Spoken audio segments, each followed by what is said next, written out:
So today we're going to talk about lesson number 16, half-life. Half-life is defined as the time required for half the nuclei in a sample to decay. So we're talking about mass. Now, to introduce this, we're going to talk about what carbon dating is. Now, carbon dating doesn't mean that just because you're made of carbon and the person you like is made of carbon, thus you're carbon dating. No, carbon dating isn't that. It's a process to estimate the age of plants and animal remains. So for example, if something's been fossilized, can you find what the age of this thing is? And the answer is yes, you actually can. So if you flip your page of your notes over, we're going to write a bit more about what carbon dating is. So what it really is to find.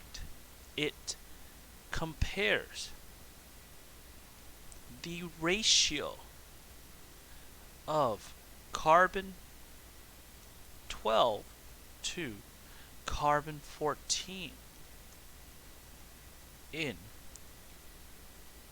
a decomposing organism.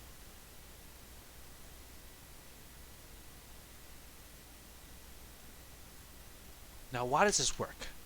Well, as you are living, both carbon 12 and carbon 14 will always be created.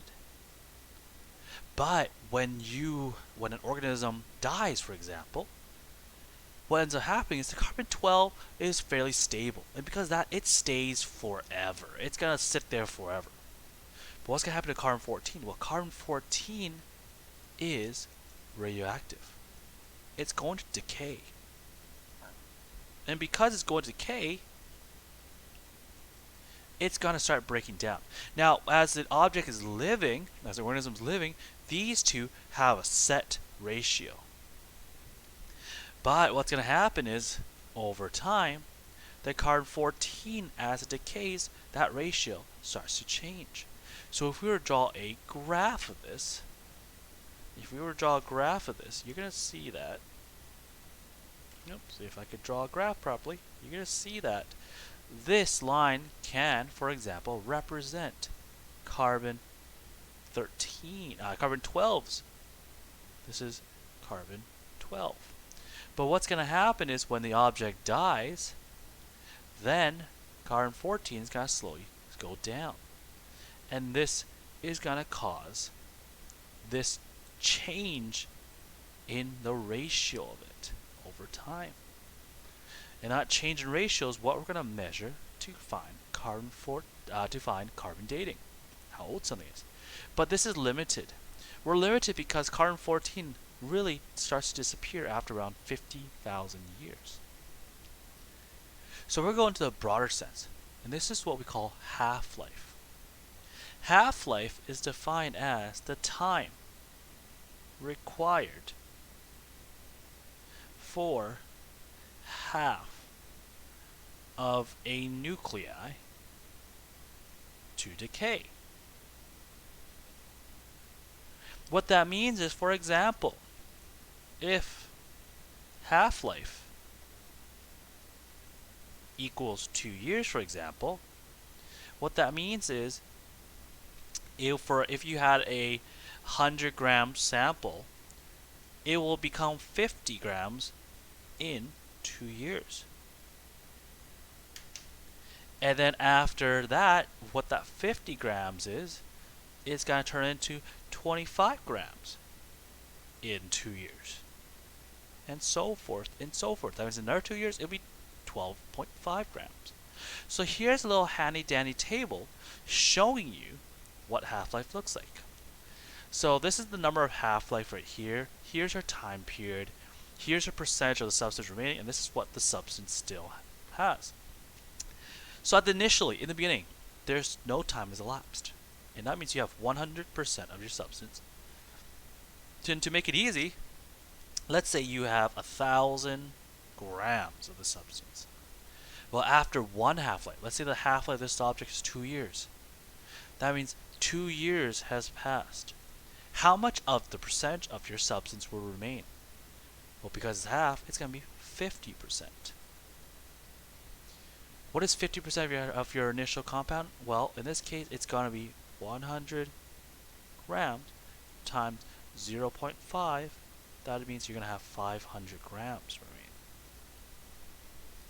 Okay, well, after 2 half-lives, another 2 years has passed. That's 4 years now. That means you're now going to have half of 50%, which is 25%. Well, what that means is you're going to have 1,000 grams times 0.5 times 0.5. So now you're going to end up with half of that, which is 250 grams. Well, 3 half-life is 6 years. 4 half-life is 8 years. Well, after 6 years, you're going to have 12.5%. After 8 years, you're going to have 6.25%. So in this case, again, you're going to have 1,000 grams times by 0.5 times by 0.5 times by 0.5 for 3 half-lives, which means you're going to have 125 grams. And the last one's going to be 1,000 grams times by 0.5, because that's half, times by 0.5, that's another half, times by 0.5, that's another half, and times by 0.5, because that's 4 half-lives. And thus, you're going to be left with 62.5 grams remaining. After 8 years, you're only going to have 62.5 grams remaining. We could actually graph this time versus amount of substance in what we call a decay curve. And a decay curve is a curved line. It's a curved line that graphs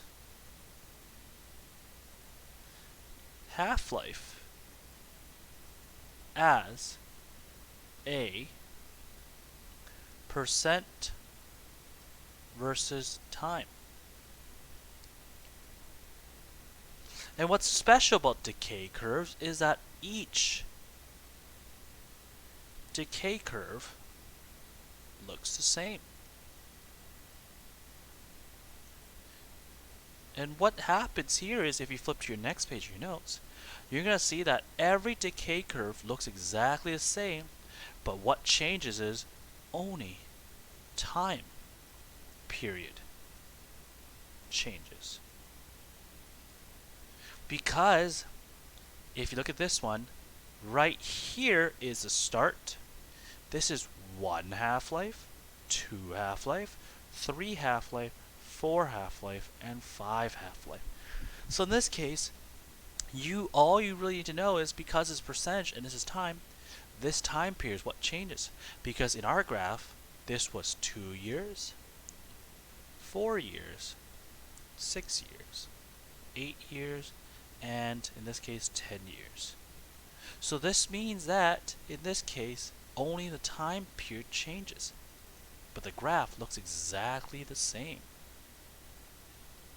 So how do we calculate half-life?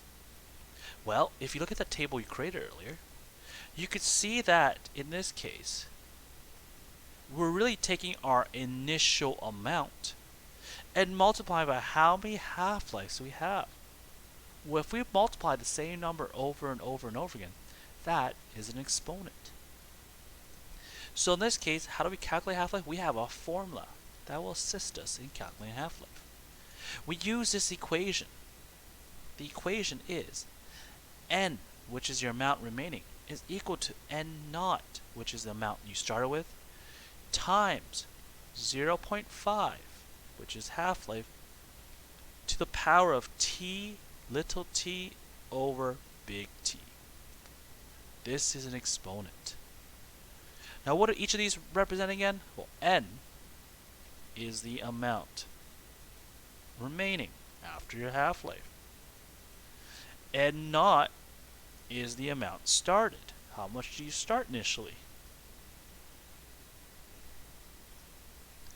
It's your initial amount. Little t is time elapsed. How much time has elapsed?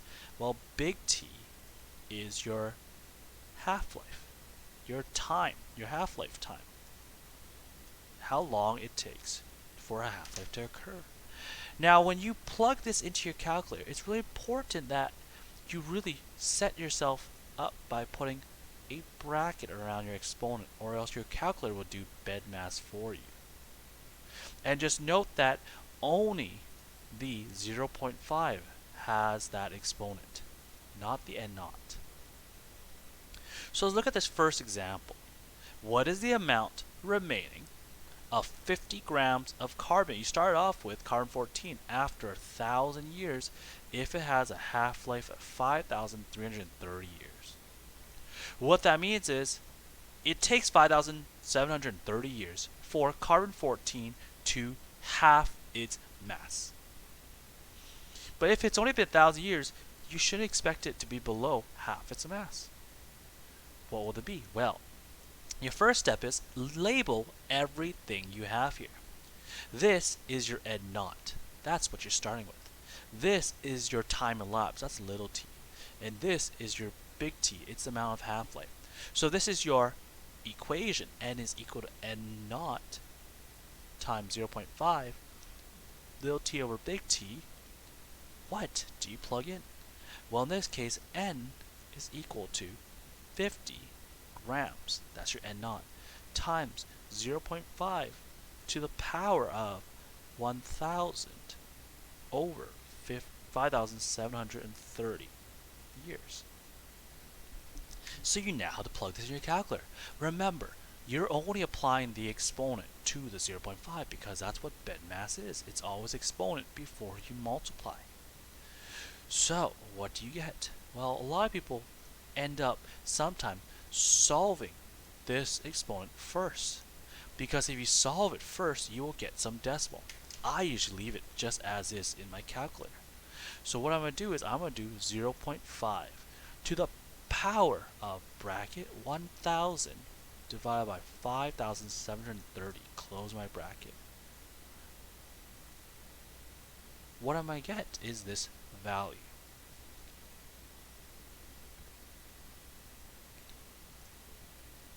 .886.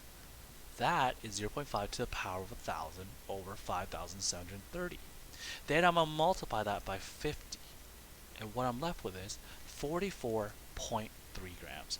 N is equal to 44.3 grams. Now, does that make sense? Well, let's think about it. If only after 5,730 years it's half the amount, after 1,000 years, only a bit of the 50 grams was decayed. In this case, only 5.7 grams decayed, which makes sense. If you all of a sudden get a number that doesn't make sense, like you get 0.4 grams, then it won't be correct because it hasn't even reached one half-life yet. Let's try the next example. What is the amount remaining of 50 grams of carbon-14 after 25,000 years? So now you have multiple half-lives that occurred. It's the same equation because this is still n naught, but this time your little t time lapse is 25,000 years.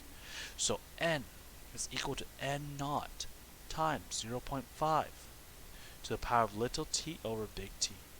So this time n is equal to 50 grams times 0.5 to the power of 25,000 divided by 5,730. So let's again plug this in your calculator and see what we get. So 0.5 to the power of 25,000 divided by 5,730. Close my bracket. And I hit equal. That is how many half-life amount I should have, times by 50 grams. I should only expect 2.43 grams remaining after 25,000 years. So if I had 50 grams of carbon-14, I now have 2.43 grams remaining.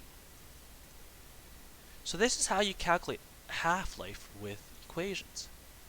The last thing we're talking about is, what are isotope pairs? Isotope pairs are when an isotope undergoes decay, we call them isotope pairs. And there are two names we give them. So when isotopes decay, we give them a name. So, the initial isotope is called the parent isotope.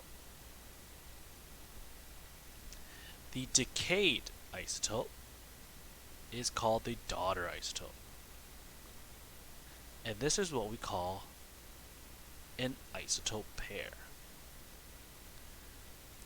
So, if I show an example of an isotope pairs, you could see that what we're talking about, isotope pairs. So the daughter isotope is a stable one.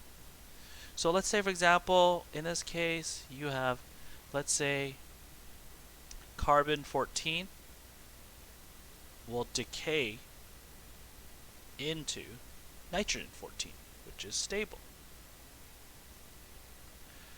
Well, in this case, the carbon 14, this is your parent. The nitrogen 14, this is your daughter. And we call these isotope pairs. As always, make sure that you stay safe and healthy. I'll see you soon.